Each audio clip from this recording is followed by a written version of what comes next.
and He's ordering my steps, and He proves that and undergirds that to show me He's with me, leading me on. I can go forward in confidence that whether I live or die, my times are in His hands. And so, whenever I travel, sometimes God gives me a glimpse that I'm with you and I'm directing you. Here's one more glimpse to remind you I take responsibility for you and your welfare side. For example, I had just gotten into New York City. I teach in New York City, and I have opportunities to travel there a lot, and I love the big bad city of New York. God's at work there too. And so I got off the plane, and I'd gone to the curb, had been in town, like I said, all of 20 minutes, and I was waiting for friends to meet me before going to the park for a walk.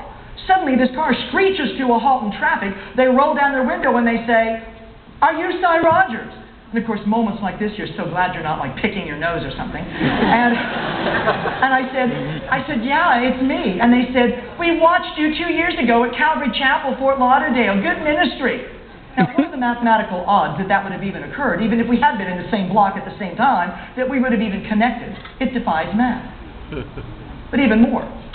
I was, for example, in Jakarta. I get to Indonesia from time to time, and I was in the city of Jakarta, 16 million people, and there I was in this hotel ballroom, where I was conducting a conference over the weekend. And this Christian businessman had come to my conference. He was actually waiting for the work week to begin, but to occupy his downtime, he came along to our seminar on sexuality, got more than he bargained for. But nevertheless, we were there talking over the weekend, and I said, "Where are you from?" And he said, "Germany." And I said, "But your accent doesn't sound very German." And he said, "Well, actually, I'm from Brazil." And I said, "Really? I used to be a student in Brazil." And I began to speak my crippled Portuguese. And I said, "I'm actually on my way to Brazil in a couple of weeks." And he said, "Are you going to Rio? Are you going to Sao Paulo?" And I said, "Yeah, but I'm also going to some of the other capital cities, like Curitiba."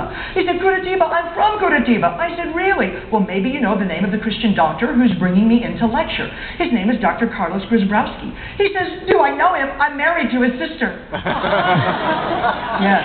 And how about this time? I was in Dresden, Germany. I was performing there. Some of you know I've been a recording artist for over a decade, and I've been with the Parachute label worldwide. I do urban dance club electronica music. It's great for an aerobic workout. And I was now a lead vocalist living in New Zealand, and I was performing a 4-continent world tour with a touring operetta. And we were performing in secular clubs, some of them pretty hardcore. And in fact, what's amazing, we were performing an operetta about God's character in a world that holds Him on trial. And we would see hardened, jaded faces